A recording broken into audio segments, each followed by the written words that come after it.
لاطینی امریکہ کے پہلے پوپ فرانسس کی وفات کے بعد دنیا بھر سے خراج تحسین پیش کیا جا رہا ہے۔ حکام نے بتایا ہے کہ پوپ فرانسس کا انتقال ان رہائش گاہ کاسا سانتا مارٹا میں ہوا، ویٹیکن کے ایک گیسٹ ہاؤس میں، جہاں وہ 2013 میں اپنے انتخاب کے بعد سے مقیم تھے۔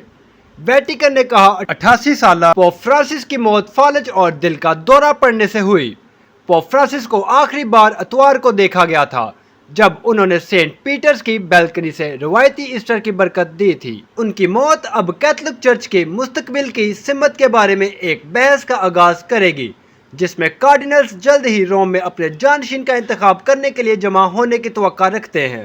اگرچہ انہوں نے امیگریشن اور ماحولیات کے وسائل پر دور سے بات کی ہے، امریکی صدر ڈونلڈ ٹرمپ نے اعلان کیا کہ وہ اور ان کی اہل خانہ روم میں پوپ فرانسس کی آخری رسومات میں شرکت کریں گے۔ پوپ فرانسس، جن کا پیدائشی نام ہوہے ماریو برگوگلیو تھا، جو 17 دسمبر 1936 میں پیدا ہوئے، 2013 سے 2025 میں اپنی موت تک کیتھولک چرچ کے سربراہ اور ویٹیکن سٹی اسٹیٹ کے خود مختار رہے۔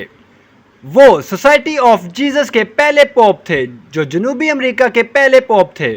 8ویں صدی کے شامی پوپ گریگری سوئم کے بعد یورپ سے باہر پوپ فرانسس پہلے پوپ تھے جنہوں نے پرورش پائی۔ بیونس آئرس، ارجنٹائن میں پیدا ہوئے۔ برگوگلیو کو شدید بیماری سے صحت یاب ہونے کے بعد 1958 میں جیسوٹس میں شامل ہونے کی تحریک ملی۔ وہ 1969 میں کیتھولک پریسٹ مقرر ہوئے۔ 1973 سے 1979 تک وہ ارجنٹائن میں جیسوٹ کے بشپ تھے۔ وہ 1998 میں بیونس آئرس کے آرچ بشپ بنے اور انہیں پوپ جان پال دوئم نے 2001 میں کارڈینل بنایا۔ 28 فروری 2013 کو پوپ بینیڈکٹ 16 کے استعفی کے بعد ایک پوپ کنکلیو نے 13 مارچ کو پوپ فرانسس کو اپنا جانشین منتخب کیا۔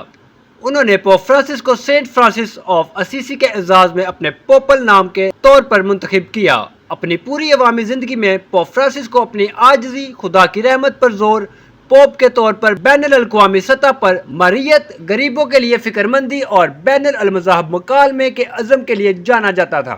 وہ اپنے پیشوروں کے مقابلے میں پاپائیت کے لیے کم رسمی نقطہ نظر رکھنے کے لیے جانے جاتے تھے۔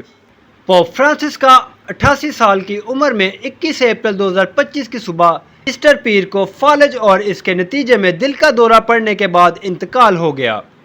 وہ ایسٹر اتوار کو آخری دفعہ عوام میں دیکھے گئے۔ معلومات کا قابل اعتماد ذریعہ CRC، جڑے رہیں CRC کے ساتھ۔